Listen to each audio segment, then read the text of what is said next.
Welcome back. The entitlement issues we face today can be traced back to the low standards we set for our children. The bar needs to be set much higher. We're raising children who reach adulthood as grasping individuals, taking whatever they can from whomever they wish without stopping to question their actions. I recently heard of a widow in her late 50s who sold the farm that she and her husband had owned for all of their marriage. She moved to a smaller place and planned on using the profits from the sale as her retirement income. Her children were so angry that they even refused to speak to her.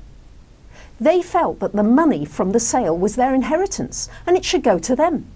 What kind of distorted thinking is that?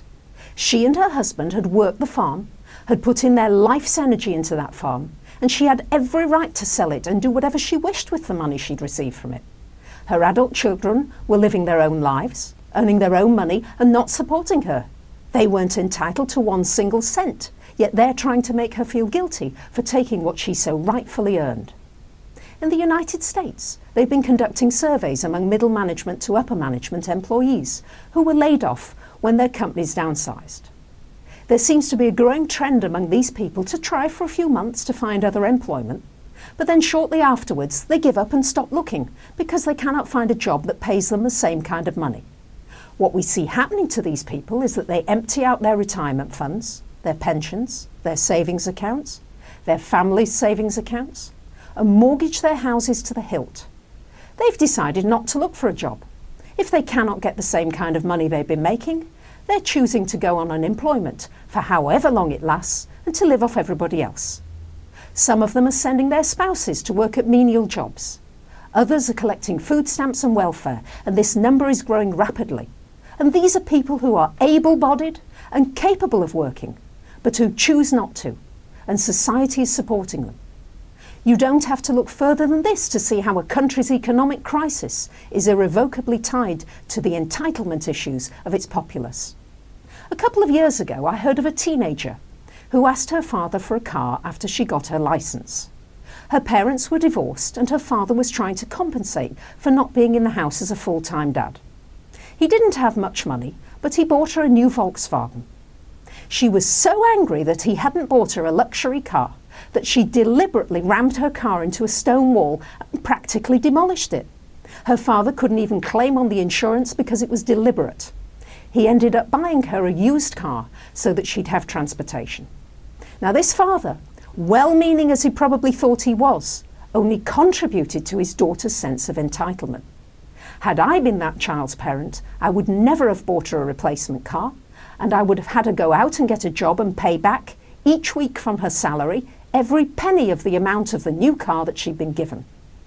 This disregard for property, for other people's financial problems, and for other people's feelings represents the kind of attitude that's running rampant among many cultures.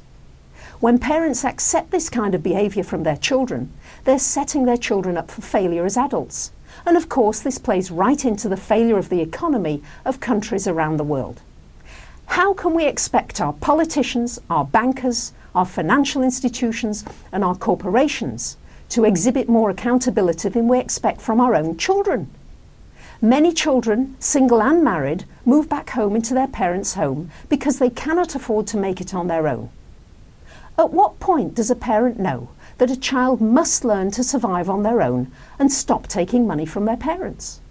At what point do parents know when they're causing more harm than good by continuing to treat their offspring as children? When they continue to make life easy for their children, these children will not know how to survive on their own when their parents die. It's far better to teach children moral and financial responsibility when they're young than have to learn it the hard way when they're older. I had to learn this the hard way myself. My father kept on giving me money, even when I was in my 30s, and I never really learned how to be independent financially.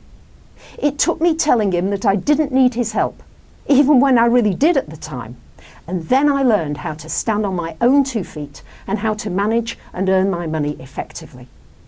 I could go on and on giving you examples of entitlement in every strata of society, but the ones that I've cited are ample demonstrations of how we're contributing to the downfall of our economy. We're doing this on the local level, the national level, and the international level. We're taking the path of least resistance. And while we're holding everybody else accountable for their actions, we're taking no responsibility for our own. It's time to reverse the status quo. Let's try an experiment. For 1 week, between this show and next week's show, try denying yourself something 3 times a day. Learn how to say no to yourself. Learn how to question your actions, how to observe them and question their validity. There's a letter from a viewer from last week, Peter K. He says, it seems there's so much to do to improve customer service.